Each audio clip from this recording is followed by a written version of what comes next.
Hey, what's the deal, YouTube? It's your girl, Miss Honey.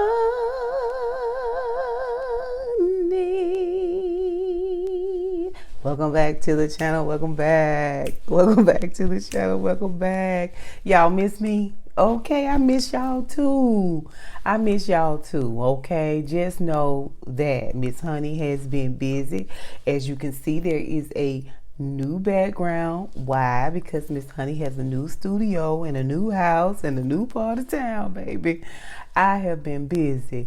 My life has been shifting and has been changing, and I have been trying to stick and move with it. But that is not why we are here. We're here for Power Book 3, Raising Kanan. This is Season 3, Episode 1, and it is called Home Sweet Home, you guys. I have been waiting. I sat out on Force because I really just didn't have a lot of faith in what Force was going to bring us this year. And I just felt like, you know what, just keep working, just keep grinding, and wait for Raising Kanan to come out. I won't say I regret it. I do regret it because I miss y'all. I really did miss you guys. But I'm glad I waited for Raising Kanan. And even though this first episode wasn't like super, you know, exciting per se, it was still a very good episode and I enjoyed it. Listen, you guys already know what to do. Hit that thumbs up button. Helps me in the algorithm. I need help in the algorithm because your girl has been gone for a minute. Okay, that's number one. Two, if you are not a member of my channel, you like what you see, hit that subscription button. Everybody really kind of need to hit it because you want to make sure that they still count you as a subscriber of this channel, right?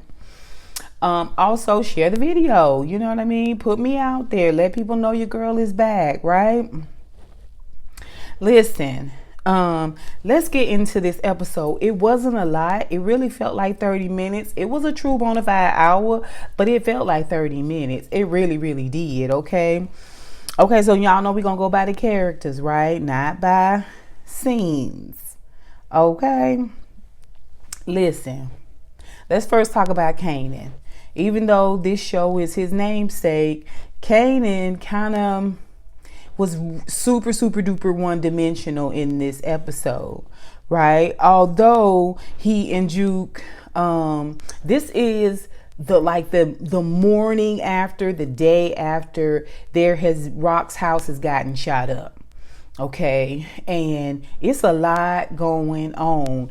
Just to bring you up to speed, Rock's house has got shot up by the Italians. At the same time, over at the studio, Lou done cut the power off at Crown's house. You know what I'm saying? You know what I'm saying? Straight cut the power off. Crown is no more. Marvin has been shot. You know, thank goodness it's a through and through shot. But Marvin has been shot. Kanan done picked up all his stuff and left up out of Rock's house. Thank goodness, because he done found out about Howard, his daddy, and how Rock set him up to kill his own daddy. You know what I mean? And he don't care nothing for her. Thank goodness Unique was there to save Rock's life, right? And so now we talking about the next day, right? The police are down in the hospital room with Rock. You know what I'm saying? She didn't already got a story together. At first, when I saw her on the phone and she was like, okay, Crown, we putting it at Crown. I couldn't figure out who she was talking to later on till I got over at Lou's house and I realized, oh, okay. So she was conspiring with Lou on how they gonna explain this whole situation, right? Okay, so Kanan and Juke are sitting vigil at the hospital because they done kept Rock overnight. Even though she just got shot in the arm, they done kept Rock. And the police is up there questioning her. You know, and he's downstairs, and even though he's sitting there and he is mad, baby, he mad as a bag of oily cats, child, at Rock. But he did sit vigil.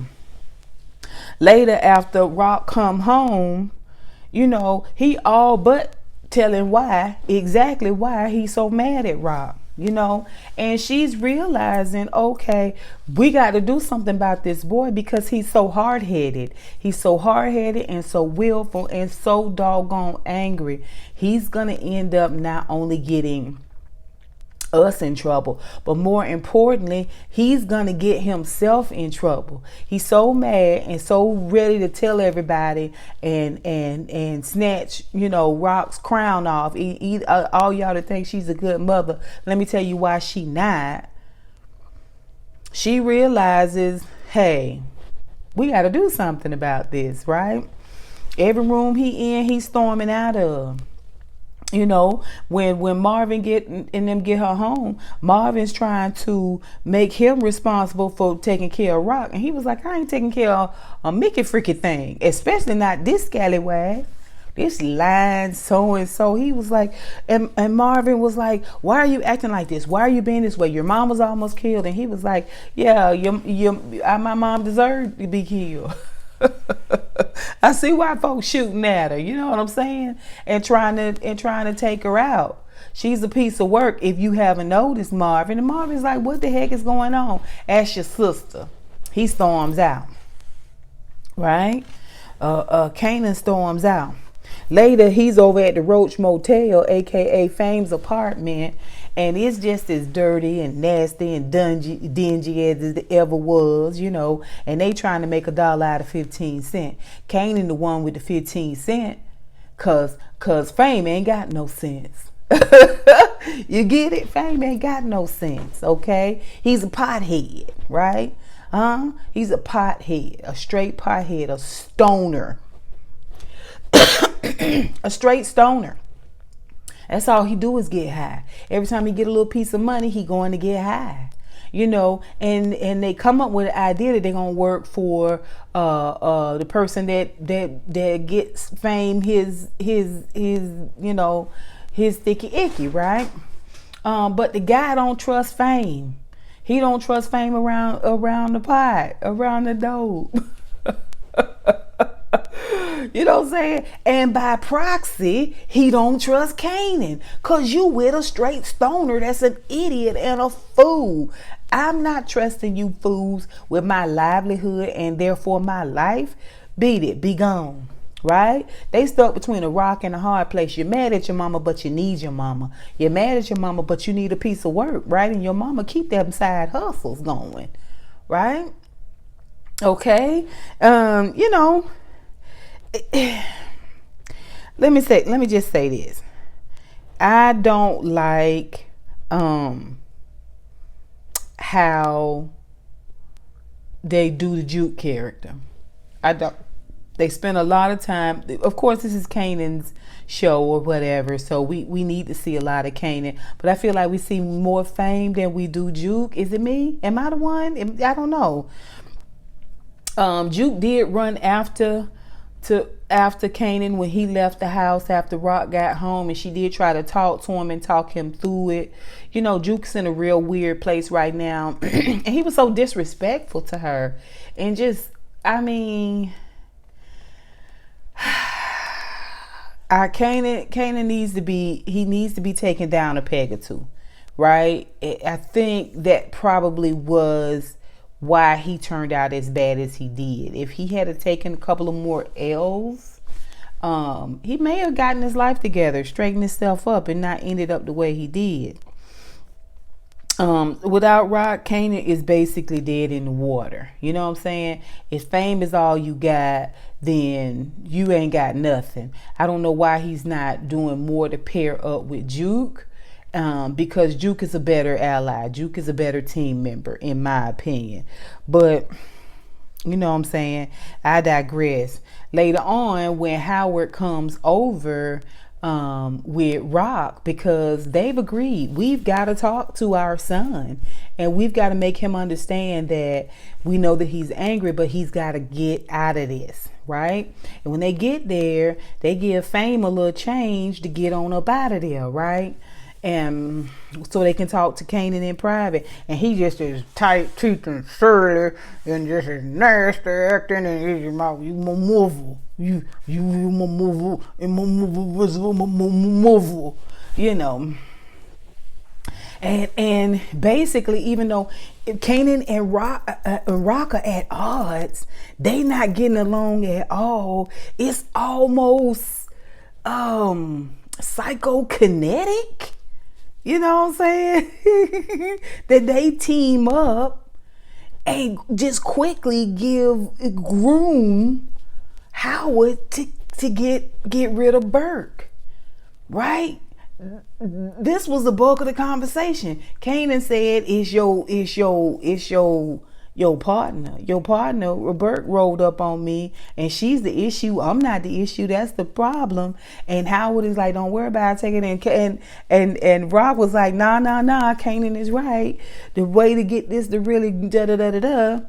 Okay, she's siding with Kanan against Howard, basically like that's a good idea, Kanan. Like, yeah, I second that emotion, Kanan. It was almost subconscious how they team up, even though he is livid at her, hot as fish grease at her. It was just almost like breathing. They connected and began both to verbally pressure Howard to turn Burke's power off. And he was like, "I don't worry about Burke. I'll take care of Burke." I was like, "Yeah, you sure will. Because they done told you what to do. See, Rock is a smart girl. She really is. Let's go on and talk about Juke. Juke is just blowing in the wind, you guys. Y'all know Kenya was at the door over at Rock's house when the Italians came over, and she got the first set of buckshots. If it wasn't for the fact that she was standing at the door in front of Rock probably would have took all them buckshots. You know what I'm saying? And she just got a bag full of it. Right? And that old asymmetric wig that gone. Good night. Well, the church, she was a dedicated member over there at the Cub, and they done cleaned out her apartment and everything, and she had a box that she left for Juke, and Marvin was kind enough to go and pick that box up and those things, and he gave it to Juke. This was the last thing she had of her mom's, and she really only has known her since last season. You know what I'm saying? Just a couple of months that she been back in her life. You know what I mean? And she's getting to know her and everything. And then poof, outside of the fact that she was a part of a cult that was physically abusive and verbally abusive to Juke. And she's pushing her religion on Juke. You know what I'm saying? She had just got to know her mom. Right? It's been a lot going on for Jude. And Marvin is there to support her. He is. He really does try to support her. He lets her know they're going to have a memorial. If you want to go to the memorial, I'll go with you. But she just, Rock is busy with her business. She can't tell Kanan nothing. Kanan is just, he hasn't been there for Juke since season 1, really. Honestly, Juke has been on her own for the last 2 seasons, really. And so, she goes and talks to the school counselor. They trying to get her ready to, for job placement and stuff like that. Like, do you want to go to school? Like career planning and stuff. And she was like, well, I'm not sure what I want to do. And, the school counselor's supposed to talk you into, like, these are your strong suits. You're good at math. You ever thought about doing this? You like to debate. You ever thought about being a lawyer? You know what I'm saying? You into science. You ever thought about being a doctor? And she don't really have it for Juke. Juke is a young African-American girl. And back then, it was real easy to be disrespectful to your students. You know what I'm saying? It's not like it is now, And so Juke was hopeful. She said, well, I like to sing. And she said, sing is a pastime. That is not a career. And Juke decides she not even finna talk about this no more. You're not concerned about me.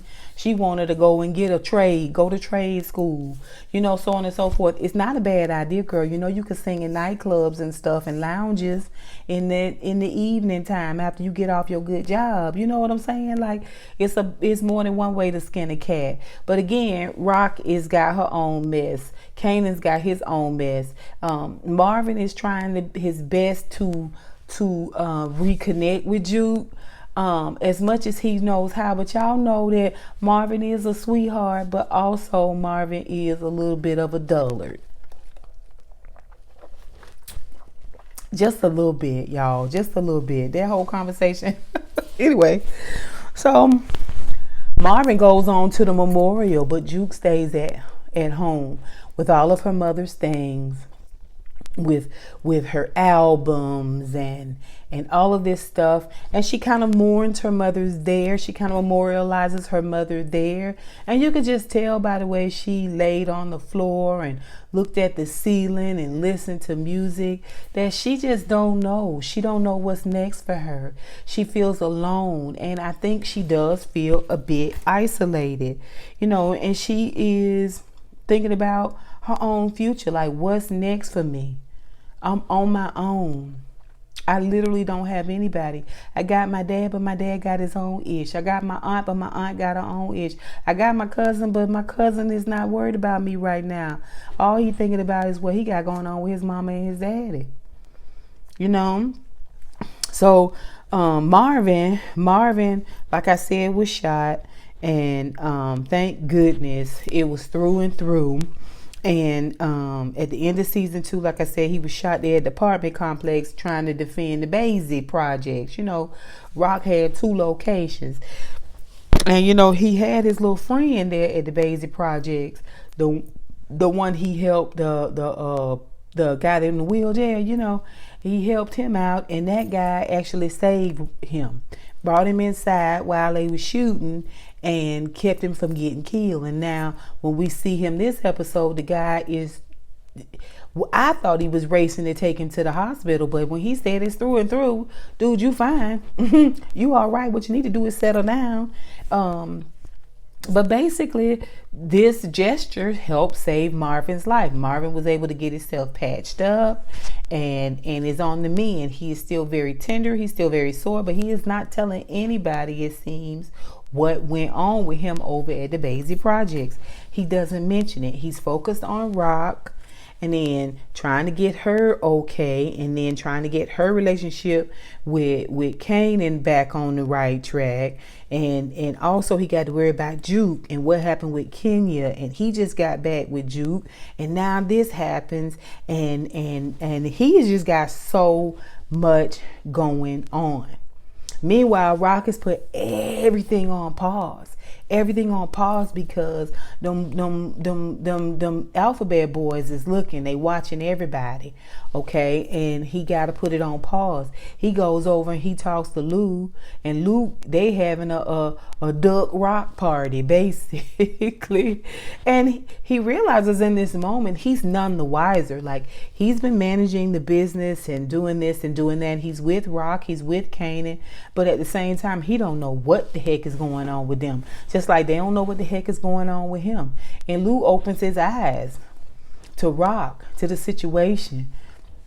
When he tried to talk Kanan into staying there with Rock, and Kanan got real snippy and nasty and started dropping innuendos and hints about Rock. Rock finally told she told Marvin, she said, listen, I'm about to tell you something, okay? I need to bubble wrap your brain, okay, so you won't lose your ever loving mind.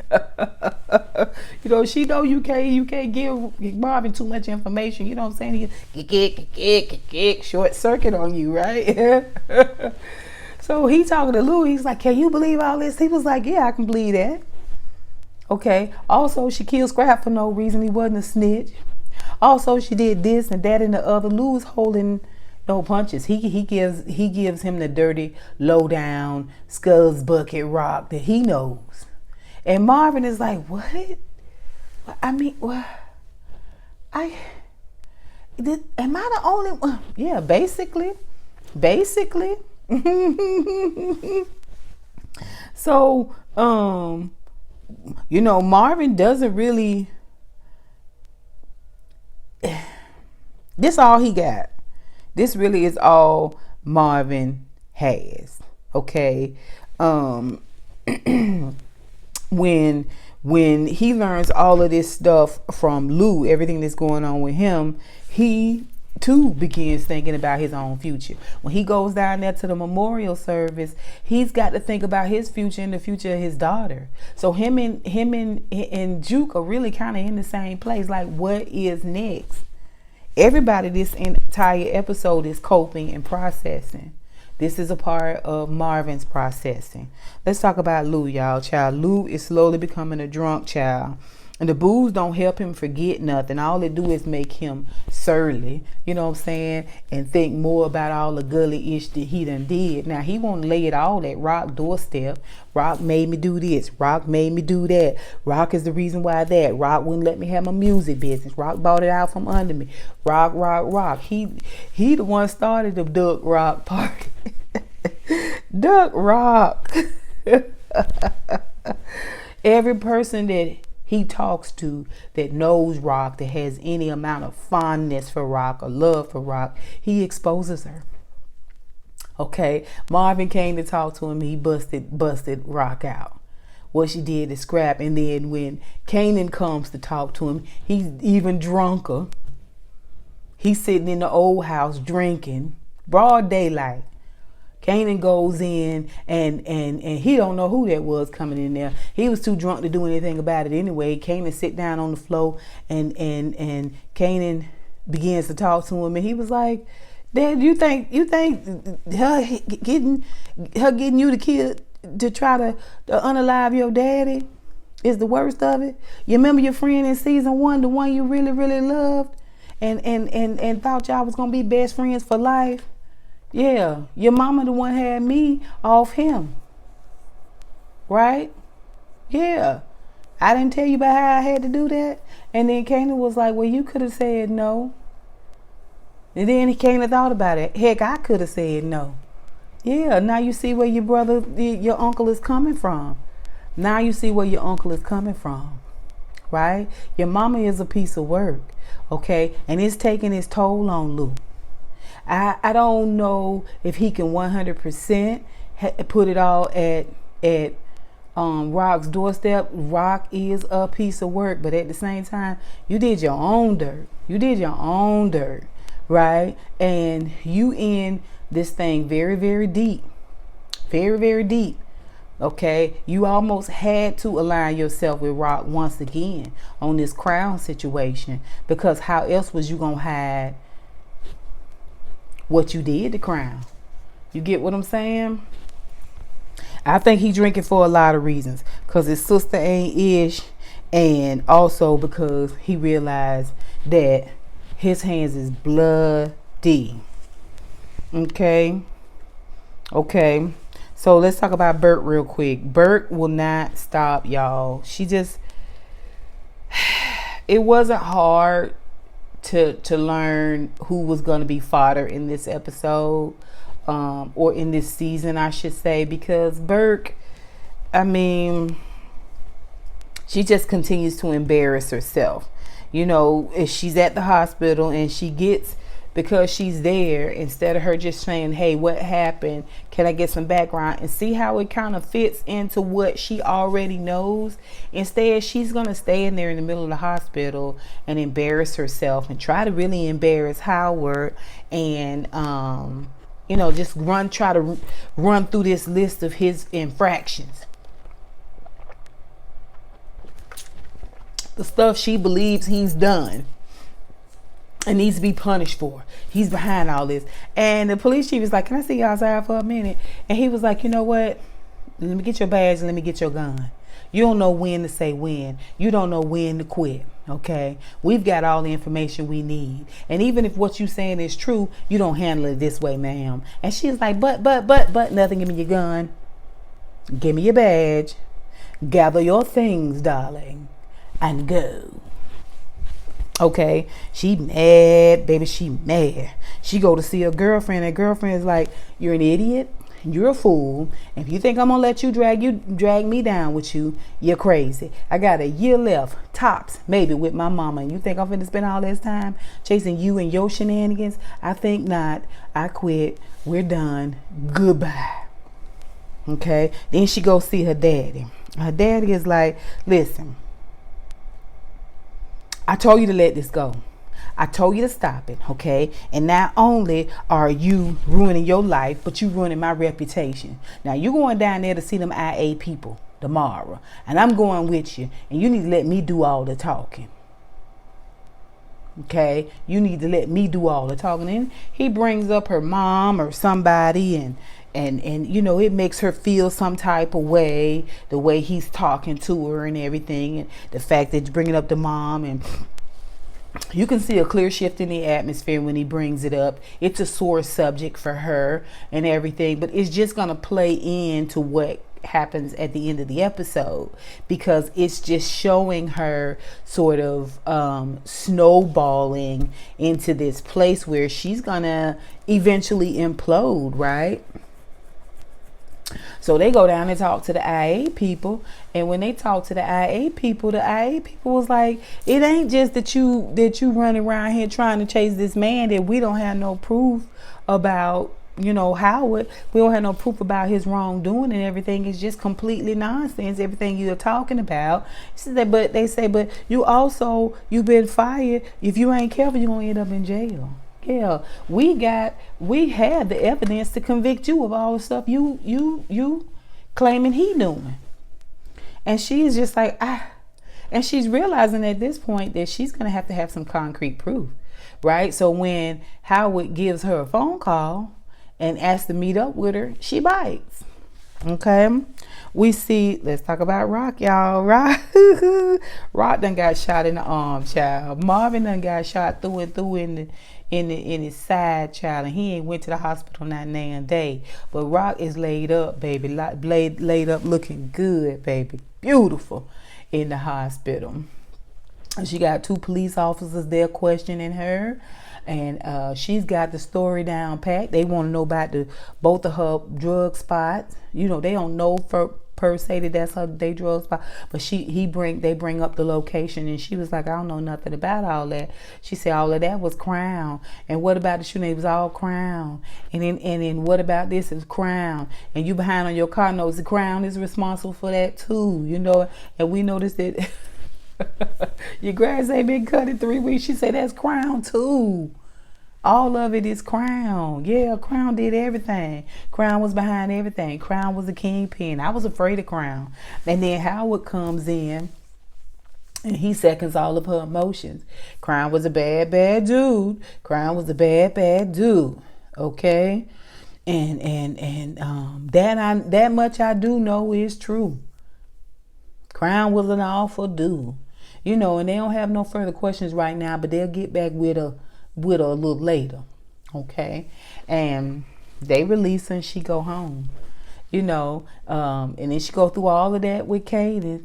They go over, she decides after he storms out, he don't want to see about her. She got to talk to Marvin.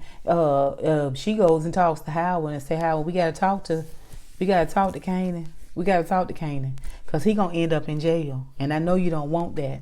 Right? Howard is doing everything he can. I'm not sure if it's just to protect Kanan. I know that he's doing some of these things to protect Kanan, but I think it's also because he feels bad about how him and Rock really came to be parents. Right? Came, you know, to have this relationship that neither one of them really can get out of because they have a child together, right?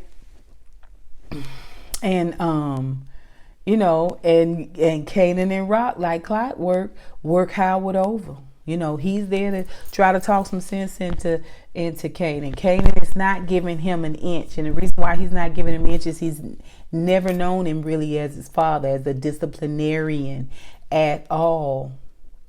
Okay, so Kanan is not taking nothing from him. And even though he mad at Rock, he got more respect for Rock than he do for Howard at this point.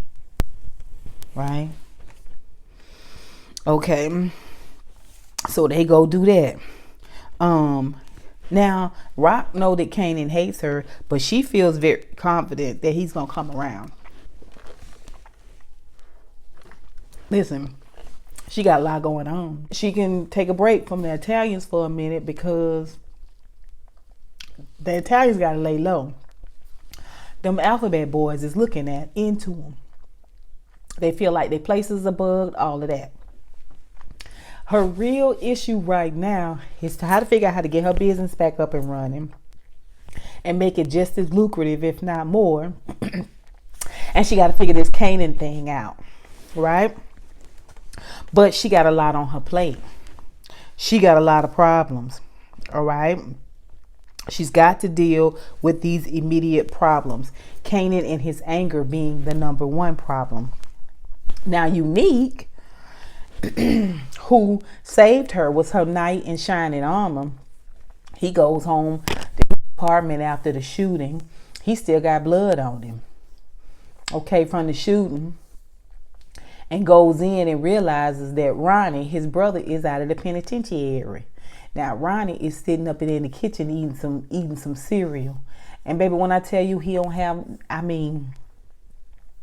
I don't think he blinked, twitch, not a cough, not a sneeze. I'm pretty sure he was barely breathing. He was just real. He don't play the radio.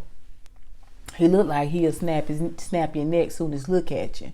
Okay. And he got these sensible glasses on, but you can see them all of this. You know what I'm saying? All he been doing is stewing and pumping weights, baby, in that penitentiary.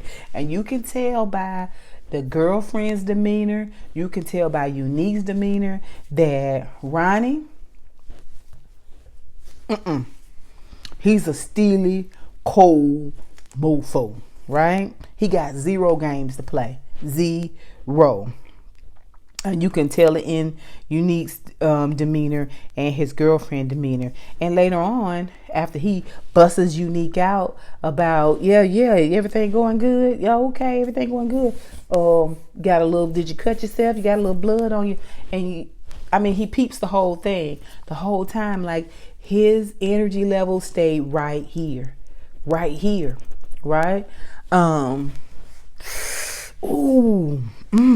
This gonna be good. This Ronnie character is gonna be good. Later on, Unique girlfriend tell him he got to go. He got to go. Now, he keeping the temperature a real, -10 up in here. I'm scared. He got to go, right? And Ronnie and Unique riding along in the car a couple of days later, and we learned that Ronnie been keeping up. And Ronnie know that Rock done made a fool out of Unique out here in these streets. And he tell him, I left you the CEO of this business, kind of like on Force with Diamond and Jannard. I left you this business, and what is we doing? And Unique don't say a word. He don't like, nah, I got this going on, I got that going on, don't you worry about it. That's not Unique. He can't say that. He ain't gonna say that. He was driving like he thought his brother was gonna get, just whack him right in the, he was scared. He didn't know what his brother was gonna do.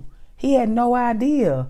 Charlie looked out that window like, let me see if I can see some police somewhere before this ninja snap my neck. Yeah, Ronnie's gonna be a piece of work, and I'm here for it. Later on, he goes over to Rock's house, her new house, and she opened the door and she got her little arm in a sling, and they talking for a little bit. I can tell by the way they're looking at it. I can feel the sexual tension through the screen, darling. I can feel it all over. Okay, and And she was like, come on in. And you know how instead of the dude just walking in the widest part of the door and stuff, he walked, you got the door, he's standing at the door, and he walked right past you. You know what I'm saying? You look at you up and down, and he's smelling you too and intimidating you. He letting you know. You give me a half a thumbs up. It don't even have to be a whole thumbs up. You just give me the bloop, bloop, bloop. I'm gonna be all the way in there. Baby. And I ain't gonna stop till the cops come knocking. Okay. I could tell. I knew then they was gonna do it. I knew they was gonna do it. First of all, he your hero. You got so much going on. You know what I'm saying? Like, they both got so many pressures, so many things happening, right? It was inevitable. Even when she was at the stove cooking and he was standing behind her, and she was like, trying to be all smart and sassy at the mouth like she was still in charge.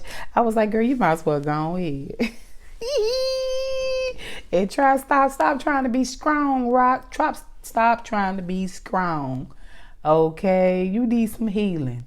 Okay? You need some healing. Okay? Dun, dun, dun. Dun, dun, dun, dun, dun. It's good for me. Okay, so he needed too. He's got his brother, and he's got his business, and the Italians, and the girlfriend, and all of this stuff. Like, they both need to get this monkey off their back. He give her a kiss, mwah, and then he stand back off of her. Like, what you gonna do? Like, I just wanted to taste some lips real quick, and she was like, "Oh no, you finna taste these lips. You finna get all of these lips." Okay, and she kissy. And he's like, and before you know it, he is like, and she's like, "That's what I wanted." She flips around and leans over them pork and beans, baby, them beans and weenies. Oh, thank goodness she wasn't frying fish, child, or chicken, because and then she just took that one good arm and eased them little pieces of panty down, and then just tooted. And he was like, "You ain't even got to do all that tooting because I'm right here." Okay, I'm right here, right? She eased down on top of it, and before you know it, she was just bucking it, and all of their problems, baby, they left it right there. They left it right there on the stove, and the sink, and the floor, and the beans, and the weenies, and y'all together now. Y'all go together now. Meanwhile, Howard meet up with Bert on a dark street, down a dark alley on a dark night. Okay, and he just asked a couple of questions, and that's all he needed to do, because she was like, "I know this, that. And he was like, I don't know where you think you got all of this from. Even if this was true, I mean, what are you gonna do with it? I tell you what I'm gonna do with it. The first thing I'm gonna do is I am going to just like that. Your power's off. Your water's off, your gas is off. You know what I'm saying? Yeah, you've been evicted. Yeah. Your conscious man has been evicted from the body. Okay, and then he goes and pats her down, baby. He see that she had a gun. She was ready, but she wasn't ready, right? Okay, and she had a tape recorder on, and she was recording the whole conversation. He was aghast. How dare you bring a gun to a gunfight? How dare you come and try to take me? Right? It's a moment where he's kind of trying to justify that he had to kind of do it, right? But you can see that he's disturbed. You can see that he is disturbed when he goes to wipe all of the schmutz off of himself. You can see he's disturbed in this way. And he cleans the car down and puts the firearm in her hand and gets out of the car, and then goes across the street and he gets in his own car. I was like, y'all better be so glad this is not 2023, baby, because you would be on like 16 different cameras from 16 different angles, right? And the moon, the spaceship landing. They filming us from everywhere, y'all. But that was the episode. It was a really good episode. We got a chance to catch up with all of our characters in their present day setting, right? Where their mindset is right now going into season 3. I'm most excited about the Ronnie character. I'm going to tell you who I'm worried about this season already, if they're going to make it into season 4. I'm very, very concerned about Lou. I don't know about Lou. I'm not feeling good about Lou. Okay? And, ooh, what's up with this Ronnie character? What is Ronnie gonna do? Lou is Rock's heavy hitter.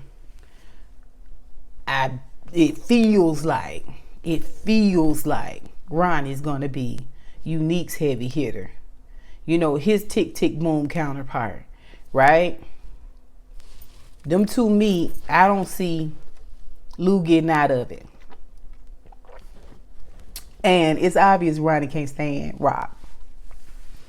We're going to see. Y'all tell me what you think. Y'all put it down below. Listen, until next time, honeybees. Mwah, mwah, mwah. I holla.